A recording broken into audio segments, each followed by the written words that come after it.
హరి ఓం శ్రీ గురుభ్యో నమ. హరి ఓం. ఓం శ్రీ మహాగణాధిపతి నమ.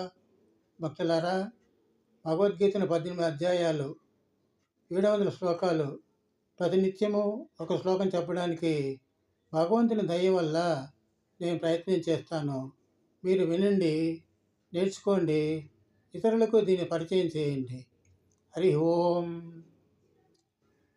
కృష్ణాయ వాసుదేవాయ దేవకీనందనాయ చ నందగోపకుమారాయ గోవిందాయ నమో నమః. నందగోపకుమారాయ గోవిందాయ నమో నమః. హరి ఓం. ఓం శ్రీకృష్ణ పరబ్రహ్మణే నమః. శ్రీమద్భగవద్గీత.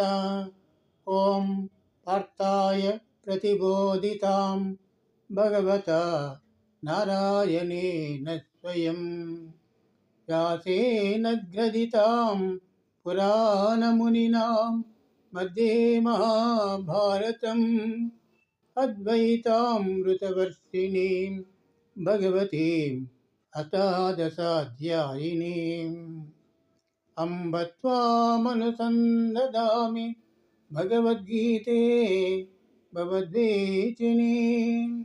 నమోస్తు తే వ్యాస విశాల బుద్ధే ఫలారవిందాయత పత్రనేత్ర ఏన త్వయా భారత తైలపూర్ణః ప్రజ్వాలితో జ్ఞానమయ ప్రదీపః. ఓం శ్రీకృష్ణ పరబ్రహ్మణే నమః. శ్రీమద్భగవద్గీత అథ ప్రథమోऽధ్యాయः. అర్జున విషాదయోగः. ధృతరాష్ట్ర ఉవాచ ధర్మక్షేత్రే కురుక్షేత్రే సమవేతాయుత్సవः మామకాః పాండవాశ్చైవ కిమకుర్వత సంజయ. ధృతరాష్ట్రుడు పలికెను, ఓ సంజయ, ధర్మక్షేత్రమైన కురుక్షేత్రమునందు నావారును పాండవులను ఏమి చేసిరి?